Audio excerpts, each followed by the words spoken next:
This concern over the number of tests and the culture of testing is helping to fuel an increasingly powerful opt-out movement. New York gets the most attention, but we have an opt-out movement across the country. New York State Allies for Public Education, which is basically an anti-testing group, estimated this weekend that so far more than 175,000 New York students have opted out of this year's Common Core English language tests, and the tests are still ongoing. We have the math test coming up. And local media have been reporting, according to superintendents, we don't have official data yet, that as many as half or more of kids in some districts are opting out of these tests. But nationwide, 49% of parents who are polled say there is too much standardized testing in schools, but of course that means about half are not saying that.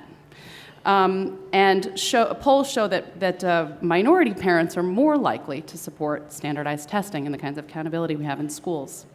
So what is going on? Why is there so much controversy about testing right now? What are we getting out of these tests, and are there too many of them? The answer is easy. It's yes, but then it doesn't get so easy. It's a yes, but. And conveniently and coincidentally, I was on the phone yesterday. I was on a technical advisory webinar. It's one of the things that I do. I'm one of those geeky people who cares about the technical issues associated with tests.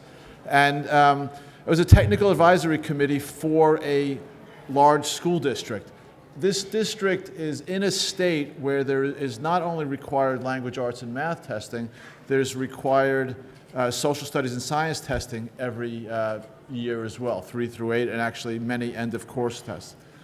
When you looked at the state tests on a schedule of testing for this district that is actually trying to do the right thing and build what we call a comprehensive assessment system, the state tests were a blip on that timeline. And so the but is, I contend that 50 to 75% at least of this too much testing is due to the districts, and this happens more in large districts to be fair, to the district's own doing. Why are they doing it? They're searching for solutions to try to get better. It's not that people just like torturing kids. Some might, but not most of them.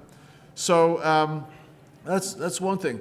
Do we need, this is from the last panel, I didn't agree with much of what I heard, but I would argue that for a $15.5 billion appropriation just for Title I, not for any of the other titles, just for Title I, if the federal government didn't have some oversight, all you good reporters out there would be writing about that, right? So how much is the right question. I think we need comparable annual determinations. I don't think we need to do that just only with large-scale assessments, but I think they have to be part of the mix.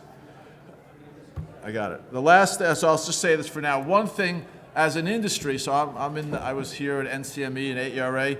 We sort of stink at communication. We keep layering more and more purposes. Policymakers you heard before, keep putting more and more purposes on these large-scale tests. We all know that you can't do all these things with these large-scale tests, but we say, oh, sure, we'll take it. Just, give me another punch, and we'll just keep taking it and not communicating what the limitations are. So First, I'm not sure it's the right question or even a helpful question. I think it's kind of like asking, is there too much homework?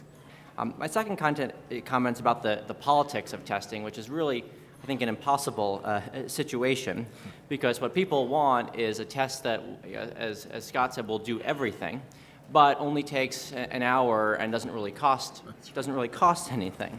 So kind of the challenge I would offer to folks who are sympathetic to testing is to be honest about the problems with testing, about the misuse of testing, about poor ways in which tests are implemented, about unintended consequences such as too much test prep-driven instruction. And at the same time, I think the critics need to be more honest about what they want. I mean, if you don't think tests ought to be administered, well, say that. But if you think we need better tests and we need to spend more money on tests to do that, well, then you ought to be out there fighting for more spending on tests rather than saying, oh, these tests stink and we spend too much on them. It's kind of like saying the food stinks and the portions are too small.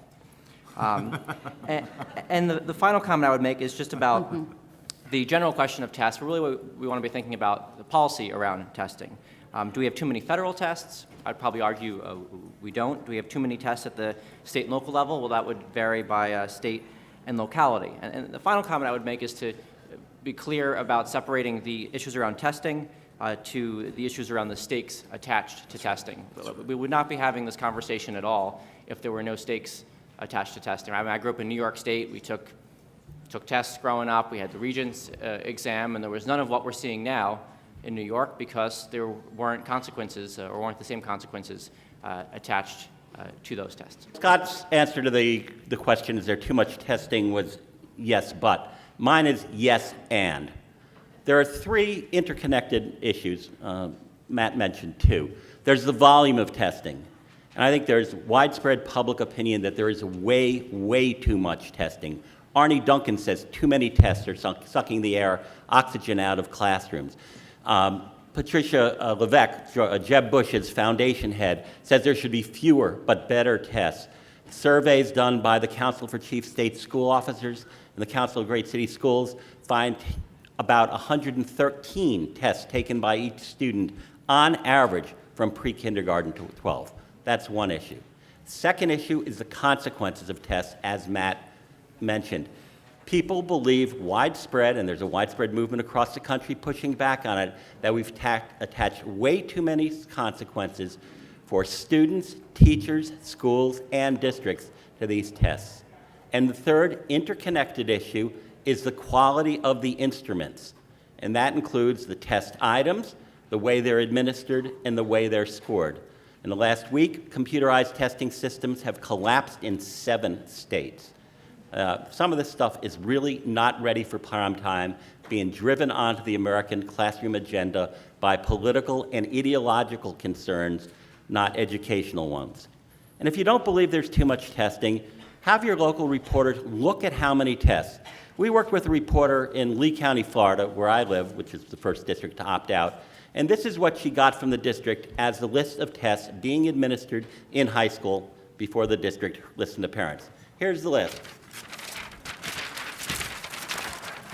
Just no kidding, there are about 8 to 10 tests per page. This is required assessments in the draft accountability plan in Lee County, Florida for 2014. Too many tests? Check it out.